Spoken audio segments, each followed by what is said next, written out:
Hello everyone, Michael here, and welcome back to another video. And in today's video, I am coming back with another history video on my Lego City. Now, I really enjoy making this, fictional history for my own Lego City. And today's video like this, in this style, is going to be about the history of rail travel in my Lego City. So starting from 1849 all the way up to present day, we're going to be talking about rail travel, its history, maybe split it up into two parts because it's going to be a long history. So anyways, let's get straight into it. Start at the beginning of the beginning.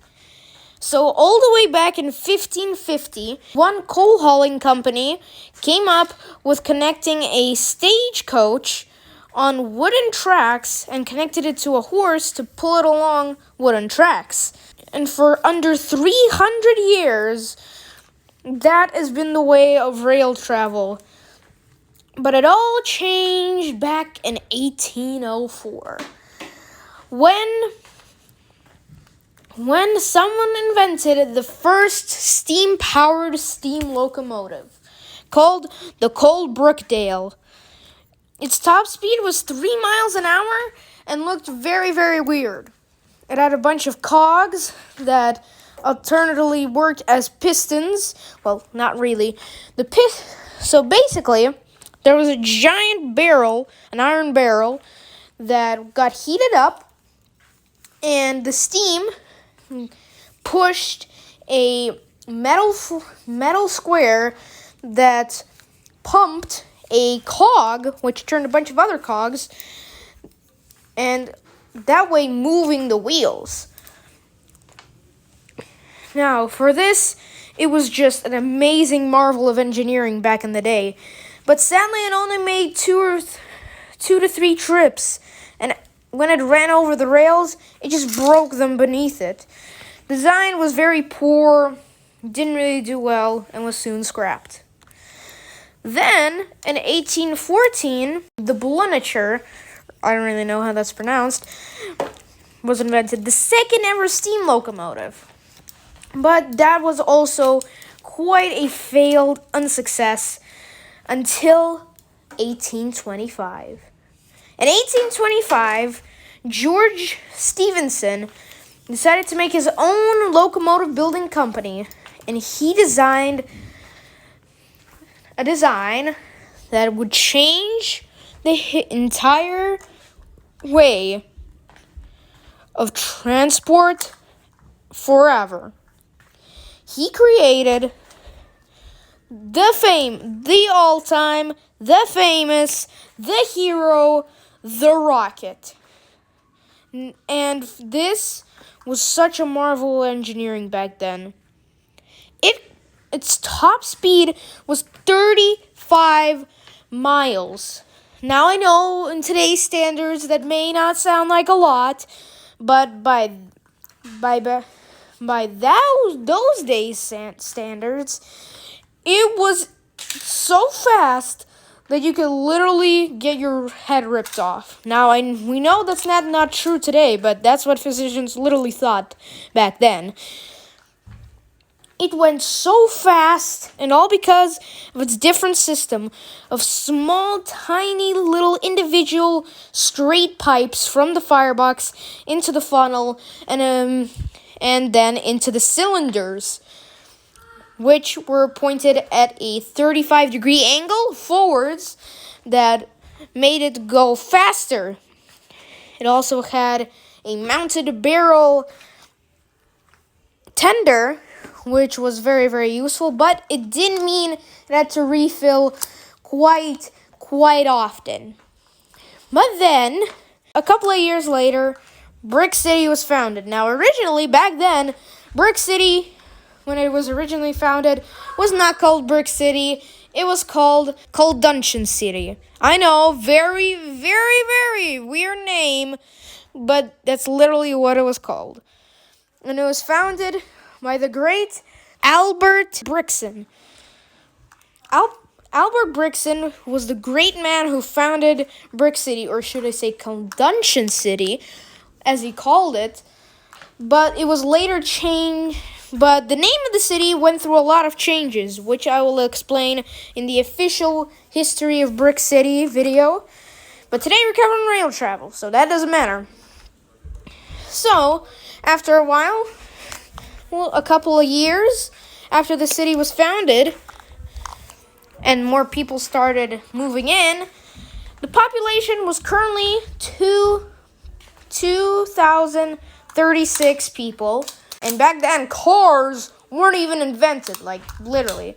The fastest way around the city was, of course, by a stagecoach taxi service, which was by no means fast. The top speed a horse in the city could go was 8 miles an hour. I know! 8 miles an hour! Measly excuse for what trains could do. So, all the original founders, Albert Brixton, Madison Clemens, John Warner, and Jackson Swindon, the 4 original founders of Condunction City, all had a meeting, and it was at that meeting that they decided that they should create a transit system.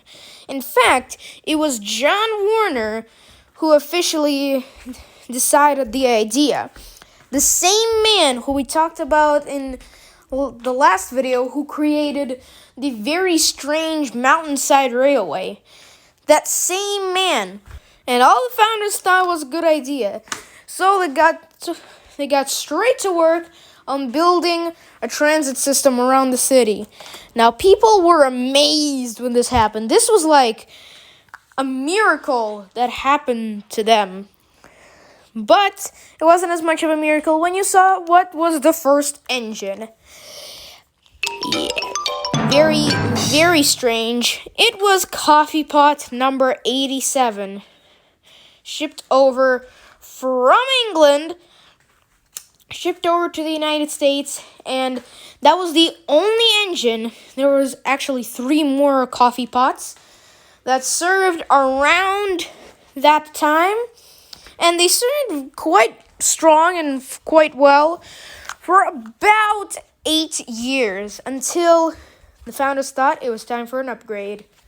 While the coffee pots were still there and they were still being in use, mostly as shunting engines, the brand new, the big boy, the coolest, the 032 Pacific A2 Northern came to work.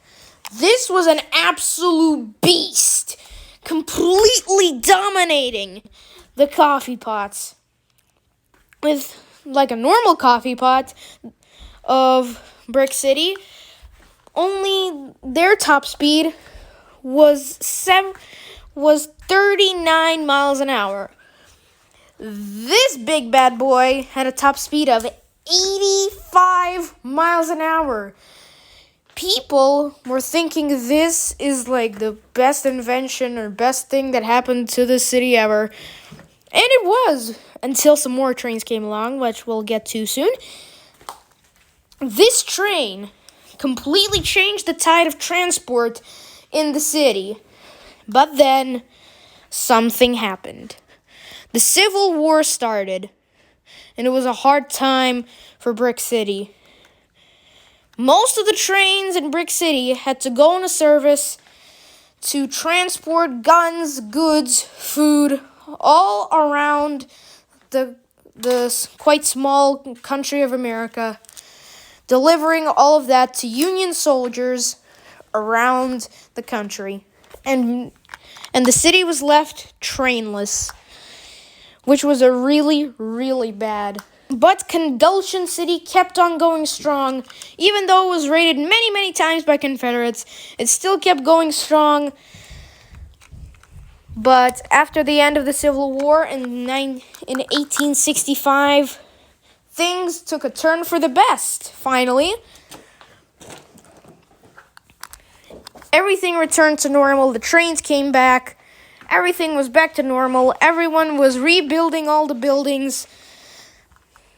But there was something very, very sad that happened. Shortly after the Civil War in 1871, Jackson Swindon, one of the founders, had died from heart cancer. He was about 81 years old. It was a very sad loss for the founders and the people of Conduction City. But they still kept going strong. The city would not be let down. But then something else happened. In 1893, John Warner created that weird mountainside railway. And then 30 years later, something else happened. So yeah, that was it for today's video. I hope you did enjoy it. Part 2 will be coming up very, very soon. I hope you did enjoy this video, and I'll see you all next time.